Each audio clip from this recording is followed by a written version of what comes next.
పరమాచార్య స్వామి వారికి పరమ భక్తులైన సాతునూరు కృష్ణమూర్తి గారు పరమాచార్య స్వామి వారిని దర్శించి ఆయన ఏకాంతంగా ఉన్నప్పుడు ఒక విచిత్రమైన కోరికను కోరాడు. స్వామి, నా ఆయుష్ గురించి నాకేమీ తెలియదు. నేను నా పిల్లలకు ఒక మాట చెప్పాను. నేను మరణించినప్పుడు స్వామివారిని ప్రార్థించి గంగాజలం, తులసి వారి హస్తాల నుండి తీసుకుని వచ్చి నా దేహం, ఆత్మని శుద్ధి చేయండి. నాకు శివలోక ప్రాప్తి కలుగుతుంది. స్వామి, మీరు నా యందు కరుణించి ఆ వేళ వచ్చినప్పుడు మా పిల్లలను అనుగ్రహించాలి అని వేడుకున్నాడు.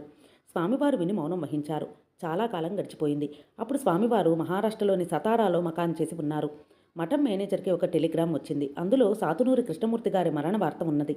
వెంటనే విషయం స్వామివారికి తెలియజేశారు. స్వామివారు కొద్దిసేపు ధ్యానించి అక్కడే ఉన్న ఒక శ్రీమంతునితో, నీవు నాకొక సహాయం చేయగలవా? సాతునూరి కృష్ణమూర్తి గారికి నేను వాగ్దానం చేసి ఉన్నాను. ఆయన మరణించినప్పుడు గంగాజలం, తులసి పంపుతాను అని. ఇప్పుడు నేను చాలా దూరంలో ఉన్నాను. నీవు ఆ జలాలను, తులసిని వాయుమార్గంలో మద్రాసు చేర్చి అక్కడి నుండి సాతునూరి గారికి చేర్చాలి. నువ్వు ఈ సహాయం చేయగలవా అని అడిగారు. తప్పకుండా ప్రియవా అని అతను సమాధానం చెప్పాడు. మహాస్వామి వారు సంకల్పిస్తే అసాధ్యం ఉంటుందా? ఉండదు. అది గంగాజలం చేర్చటమైనా, శివలోక ప్రాప్తి అయినా. శ్రీమాత్రే నమః.